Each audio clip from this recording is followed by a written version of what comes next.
अगले 2 मिनट में NEET counselling के हर एक स्टेप को डिटेल में बताने जा रही हूं, इसलिए वीडियो को ध्यान से देखना और सेव कर लेना। तो सुनो, नीट में 2 तरह की काउंसलिंग होती है। एक होती है एमसीसी काउंसलिंग और एक होती है आयुष काउंसलिंग। एमसीसी काउंसलिंग के थ्रू आप एमबीबीएस और बीडीएस जैसे कोर्सेज में एडमिशन ले सकते हो। वहीं दूसरी तरफ आयुष काउंसलिंग के थ्रू आप बीएएमएस, बीएनवाईएस, बीएचएमएस, बीएसएमएस और बीयूएमएस जैसे कोर्सेज में जा सकते हो।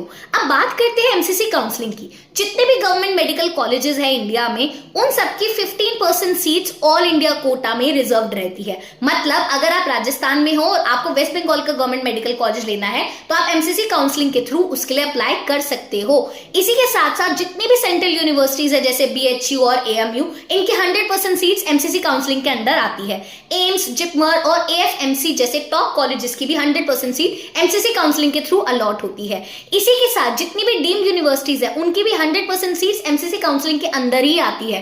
अब काउंसलिंग करनी कैसे होती है, चलिए समझते हैं step by step. Step number 1, MCC की ऑफिशियल वेबसाइट पर जाना होता है। स्टेप नंबर 2, रजिस्ट्रेशन करना है। स्टेप नंबर 3, काउंसलिंग फी और सिक्योरिटी डिपॉजिट का पेमेंट करना है। स्टेप नंबर 4, सबसे important, that is choice filling. अगर किसी रैंक पर आपको मेडिकल कॉलेज मिल भी रहा था लेकिन आपने गलत चॉइस फिलिंग कर दी तो हो सकता है आपको कॉलेज अलॉट ना हो। इसलिए चॉइस फिलिंग करते वक्त प्रॉपर रिसर्च करना बहुत जरूरी है। अब सवाल आता है कि किस रैंक पर कौन सा कॉलेज मिल सकता है। सबसे बेस्ट तरीका है कि आप लास्ट ईयर के कट ऑफ्स और क्लोजिंग रैंक्स देखो और अपनी रैंक से कंपेयर करो। उससे आपको आइडिया लग जाएगा कि आपका स्कोर और रैंक पर कौन सा कॉलेज रियलिस्टिकली आपको मिल सकता है। स्टेप नंबर 5, चॉइस फिलिंग के बाद रिजल्ट आता है और आपको पता चलता है कि आपको कॉलेज अलॉट हुआ है या नहीं। स्टेप नंबर 6, अगर कॉलेज अलॉट हो जाता है तो आपको अलॉटेड इंस्टीट्यूट में जाकर फिजिकली रिपोर्ट करना होता है। अगर आपको लगता है कि राउंड 2 में आपको और बेटर कॉलेज मिल सकता है तो रिपोर्टिंग के टाइम आप अपग्रेडेशन का ऑप्शन चूज कर सकते हो।